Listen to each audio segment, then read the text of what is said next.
perbedaan antara Injil Barnabas dan Injil kanonik seperti Matius, Markus, Lukas, dan Yohanes. Selain itu, Injil Barnabas juga menyebutkan kedatangan Muhammad sebagai nabi terakhir, sebuah konsep yang sangat penting dalam ajaran Islam, namun tidak ada dalam Injil kanonik. Injil Barnabas juga mengajarkan bahwa Yesus tidak disalib, tetapi diangkat ke surga, sementara orang lain yang diserupakan dengannya disalib di tempatnya. Pandangan ini sesuai dengan yang diajarkan dalam Al-Quran, yang menyatakan bahwa Yesus tidak disalib, melainkan diangkat oleh Allah Subhanahu wa Ta'ala.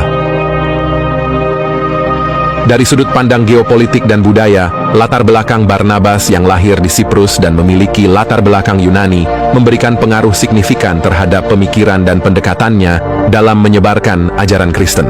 Lokasi geografis Siprus yang terletak di pertemuan Asia, Eropa, dan Afrika menjadikannya tempat yang strategis dalam penyebaran agama Kristen pada masa itu. Selain itu, penemuan Injil Barnabas di Turki juga menambah dimensi geopolitik dalam perdebatan mengenai kitab ini. Turki, sebagai negara dengan sejarah panjang hubungan dengan dunia Kristen dan Islam, menjadi tempat yang signifikan dalam konstelasi budaya dan agama ini. Penemuan Injil Barnabas di Turki juga menarik perhatian komunitas Kristen Suriah yang memiliki ikatan sejarah dengan wilayah tersebut dan menuntut pengembalian kitab suci tersebut kepada mereka.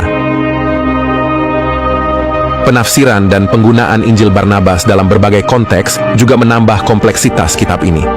Di satu sisi, Injil ini digunakan sebagai alat dalam perdebatan teologis antara Islam dan Kristen, terutama dalam menjelaskan perbedaan doktrin mengenai Yesus dan Muhammad.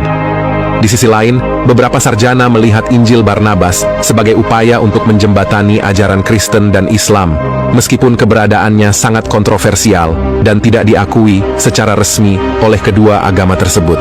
Penafsiran modern Injil Barnabas seringkali berfokus pada bagaimana kitab ini dapat memberikan perspektif alternatif tentang sejarah kekristenan awal, meskipun tidak diakui oleh gereja resmi.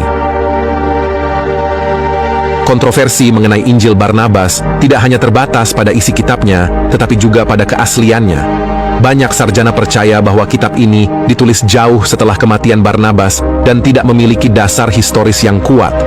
Beberapa teori menyebutkan bahwa Injil ini mungkin ditulis pada abad pertengahan oleh seorang penulis yang ingin menjembatani ajaran Kristen dan Islam. Penemuan dan publikasi Injil kuno di Turki yang dianggap sebagai Injil Barnabas pada awal abad ke-21 semakin menambah kontroversi ini. Pemerintah Turki mempublikasikan penemuan tersebut, dan sejak saat itu, kitab ini menjadi subjek penelitian yang intens oleh para sarjana di berbagai bidang, mulai dari sejarah hingga teologi. Respon dari berbagai komunitas agama terhadap penemuan dan publikasi Injil Barnabas beragam. Beberapa kalangan Kristen melihatnya sebagai ancaman terhadap doktrin tradisional mereka, sementara sebagian lainnya melihatnya sebagai peluang untuk memperluas pemahaman tentang sejarah kekristenan.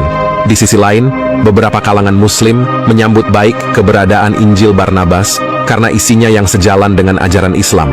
Namun, baik komunitas Kristen maupun Islam mainstream umumnya tidak mengakui Injil Barnabas sebagai kitab suci, dan kitab ini tetap berada di luar kanon resmi kedua agama.